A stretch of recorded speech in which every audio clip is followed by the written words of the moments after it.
বিসমিল্লাহির রহমানির রহিম।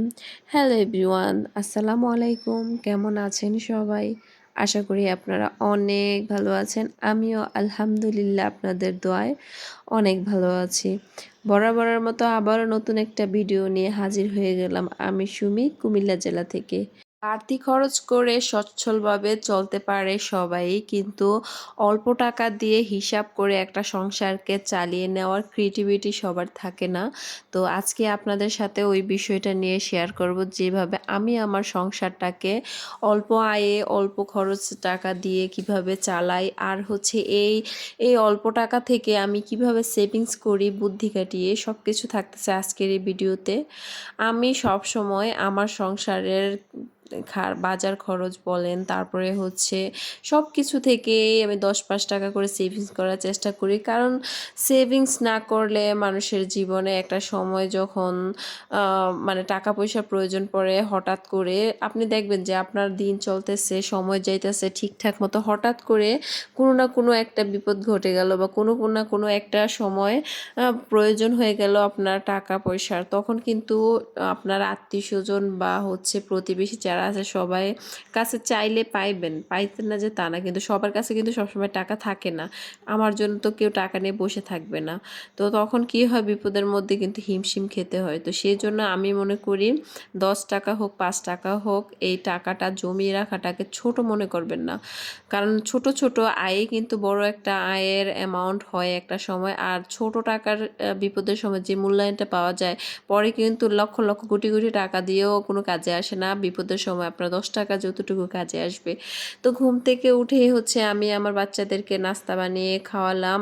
আর হচ্ছে আজকে হেঁটে আসার সময় ডাল ভাজি কিনে নিয়ে এসেছি। বাসায় এসে শুধু জাস্ট রুটিগুলা বানিয়েছি। তারপরে নাস্তা ওদেরকে দিয়ে দেন স্কুলে পাঠিয়ে আমি চলে আসলাম কিচেন রুমে। তো আপনাদেরকে তো দেখিয়ে দিলাম যে আমার কিচেন রুমে হচ্ছে বাটি জমিয়েছিল আর এলোমেলো হয়েছিল। তো আমি সব সময় রান্না করার আগে সব কিছু গুছিয়ে মুছে টুছে না নিলে আমার কাছে রান্না করতে ইজি মনে হয় না। কেমন যেন এলোমেলো এলোমেলো আর মানে মেজাজ গরম হয়ে থাকে। এটা হচ্ছে ব্যক্তিগতভাবে আমি এরকম যে অনেকে রান্নাবান্না শেষ করে পুরো ঘরটর গুছায়, আর আমি হচ্ছে সব কিছু পরিষ্কার পরিচ্ছন্ন একদম ক্লিন হলে ওইখানে আমার কাজ টাজ করতে অনেক ভালো লাগে। অনেক সময় আমারও হয়ে যায় যে আমি যখন তাড়াহুড়া থাকে যে আমি রান্নাটা শেষ করে হচ্ছে গিয়ে ঘরের সব কাজ করব, কিন্তু বেশিরভাগ সময় কি করি, আমি সকালবেলা নাস্তাটা খাইয়ে একদম কিচেন রুমটাকে ভালো করে পরিষ্কার করি। তারপরে হচ্ছে গিয়ে দুপুরে রান্না বান্না করি।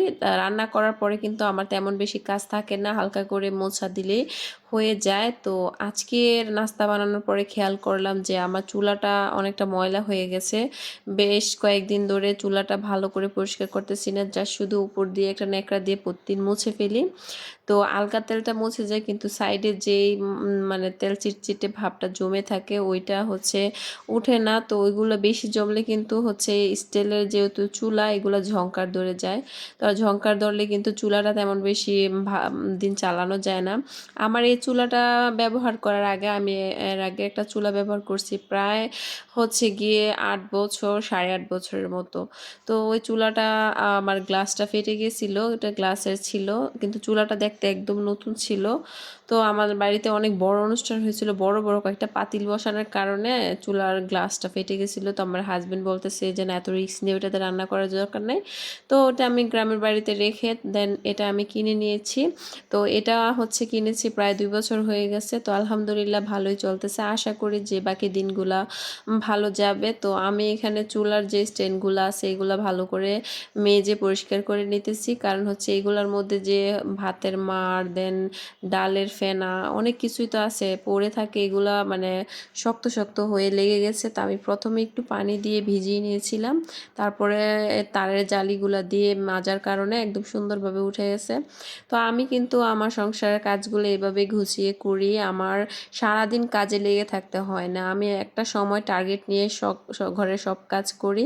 কেননা আজকে আর একটু সকাল সকাল তাড়াহুড়া করার কারণ হচ্ছে একটু বাইরে যাব বাজার আনতে।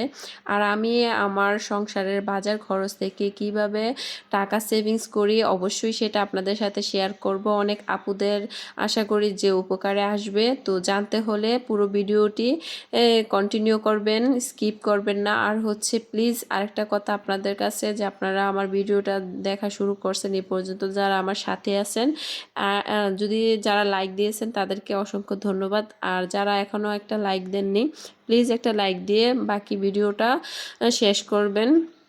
তো যাই হোক, আমার চুলা পরিষ্কার করা শেষ। এখন হচ্ছে স্ট্যান্ডগুলো আমি ভালো করে লাগিয়ে নিচ্ছি। তো হচ্ছে মানে কিচেন রুমটা যদি একটু পরিষ্কার পরিচ্ছন্ন থাকে না, নিজের কাছেও কিন্তু অনেক হালকা হালকা লাগে, ভালো লাগে, দেখতেও অনেকটা ভালো লাগে। তো দেখেন, আপনাদেরকে আমি একটু দেখিয়ে দিতেছি যে আমি কিচেন রুমটা কিভাবে পরিষ্কার করলাম। তো এই তো দেখেন, সব কিছু ক্লিন করে নিয়েছি, একদম ধুয়ে মুছে ভালো করে একটা শুকনা ন্যাকড়া দিয়ে আমি মুছে শুকনা করে দিয়েছি। তো একটু আগে দেখেছিলেন যে থালা বাটি দেন এদিকে ওদিকে কাপড় চোপড় পরে পুরো এলোমেলো হয়েছিল। তো সব কিছু গুছিয়ে নিলাম আমি সুন্দর করে। আর হচ্ছে একদম ফ্লোরটাও বসে একটা ন্যাকড়া দিয়ে হাতে মুছে নিয়েছি। আমি কিচেন রুমটা বসে মুছি আর পুরো বাসা মুছি হচ্ছে ওই আরএফএলের যে দড়ির মুছুরিগুলো আছে ওইগুলো দিয়ে। তো যাই হোক, আমি এদিক দিয়ে আমার নিজের নাস্তাটা রেডি করতেছি, যেহেতু নর্মাল ডায়েটে আছি। তো সকালবেলা হচ্ছে এখানে আমি একটা শরবত বানাচ্ছি, মানে জুস। কোনো চিনি লবণ কোনো কিছুই না, জাস্ট শুধু এটা হচ্ছে ফলের জুস। এটা আমি হচ্ছে সকালবেলা এক গ্লাস খাই। এক এক সময় এক একটা ফলের জুস খাওয়া হয়, কিন্তু ফল কিন্তু আমি তেমন বেশি নিই না, এক কোয়া বা অর্ধেক কোয়া বা হচ্ছে অর্ধেকটা শসা এরকম করে আমি হচ্ছে শরবতটা বানিয়ে খাই, কারণ এটা আমার পানির ঘাটতি মেটায়, এই জন্য খাওয়া হয় আর কি। তো যাই হোক, আজকে কিন্তু আমি এখানে শুটকির ভর্তা বানাবো, তাও আবার পাটায় বেটে। অনেকেই আছেন যে পাটায় বাটা শুটকির ভর্তা কিন্তু অনেক পছন্দ করেন। ব্যক্তিগতভাবে আমার মানে হাজবেন্ড অনেক পছন্দ করে, কিন্তু সে তো বাড়িতে নাই, তো হচ্ছে তার ছেলে মেয়ে আছে। আমার ছেলে ওর আব্বুর মতো হয়েছে, ও পাটায় বাটা ভর্তা অনেক পছন্দ করে। তো এখানে সব কিছু আমি নিয়ে নিয়েছি। তো যখন ভর্তাটা বানাচ্ছিলাম তখন ভিডিও করতে পারিনি, তো ফাইনালি ভর্তা বানানো শেষ। আর দেখেন, মানে কি বলবো, যে ভর্তা থেকে কি সুন্দর একটা স্মেল আসতেছিল।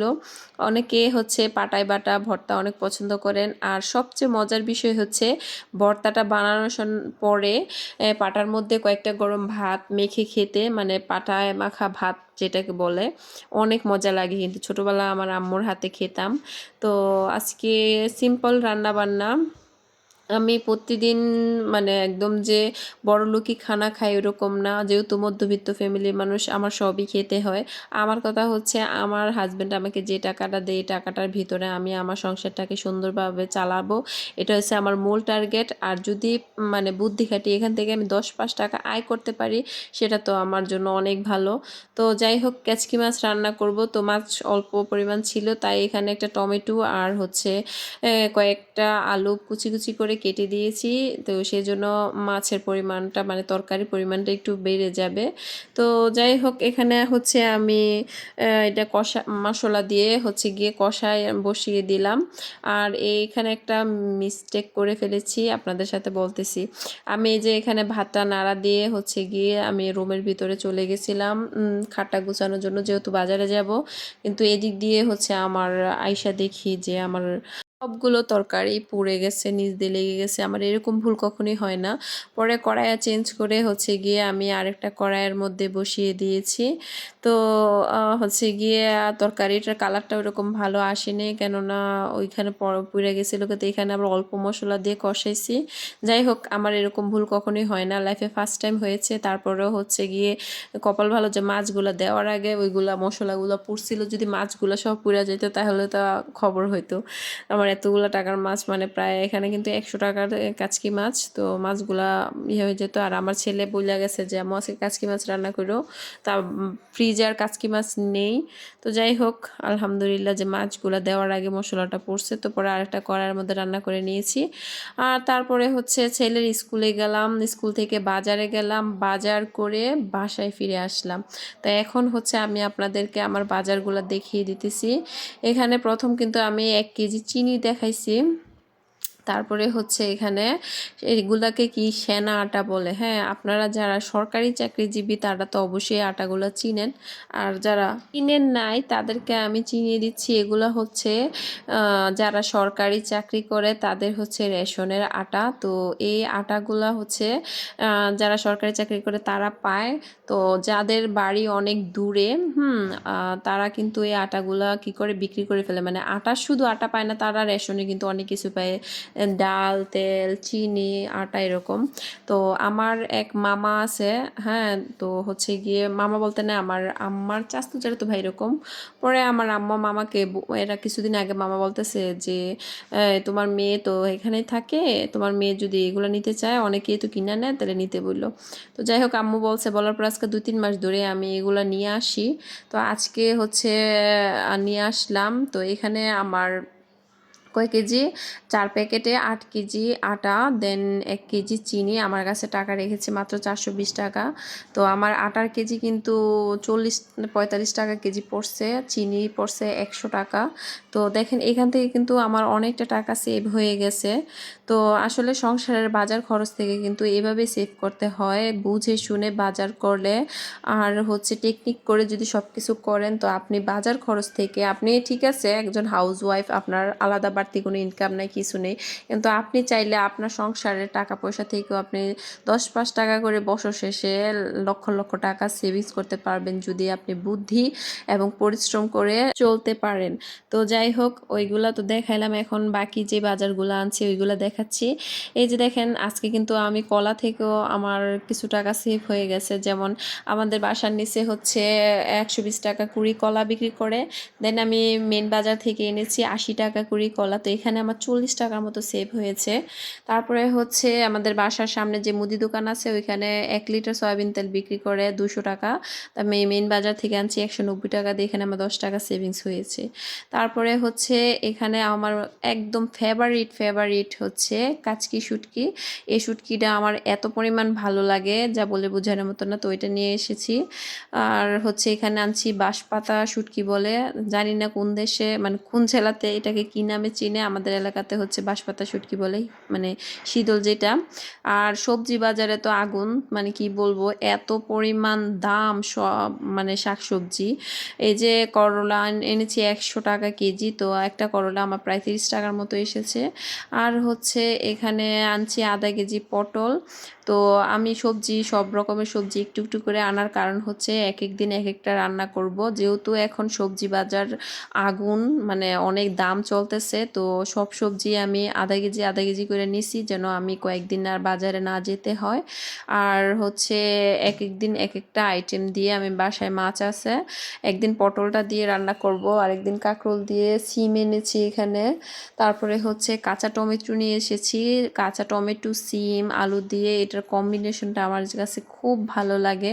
শীতের মৌসুম আসতেছে, আমার বেশিরভাগ হচ্ছে পাকা টমেটো থেকে কাঁচা টমেটোটা বেশি ফেভারিট, অনেক ভালো লাগে। আর মাছ ভুনার জন্য তো পাকা টমেটো বেস্ট, তো সেজন্য পাকা টমেটো নিয়ে এসেছি। তো এখানে যে সবজিগুলো এনেছি মেন বাজার থেকে, এখানে কম করে হলো আমার 60-70 টাকা হচ্ছে সেভ হয়েছে, যেটা কিনা আমাদের পাশে যে বাজার আছে, মানে আমার বাসা থেকে 2 মিনিট হেঁটে যে বাজারটা কাছাকাছি, এখান থেকে আনলে উল্টা আমার আরও টাকা বেশি লাগতো। তো আমি তো 2 বাজার থেকে বাজার করি, মানে কম্বিনেশন করলাম যে হচ্ছে আমার এখানে কিছু টাকা হলো রয়েছে। একটু পরিশ্রম করে যদি আপনি আপনার সংসারের টাকা থেকে 10-5 টাকা করে সেভ করতে পারেন, তাহলে একটু পরিশ্রম করতে সমস্যা কোথায়। তো যাই হোক, আজকে অনেক কথা বলে ফেললাম, আর বেশি বাড়াবো না। নেক্সট ভিডিওতে আরও সুন্দর সুন্দর টিপস নিয়ে আপনাদের মাঝে হাজির হব। তো আজকে এ পর্যন্তই, সবাই ভালো থাকবেন, সুস্থ থাকবেন, আর আমাকে বেশি বেশি করে সাপোর্ট করবেন, আমি যেন আপনাদেরকে আরও সুন্দর সুন্দর ভিডিও উপহার দিতে পারি। সবাই ভালো থাকবেন। আল্লাহ হাফেজ। আসসালামু আলাইকুম।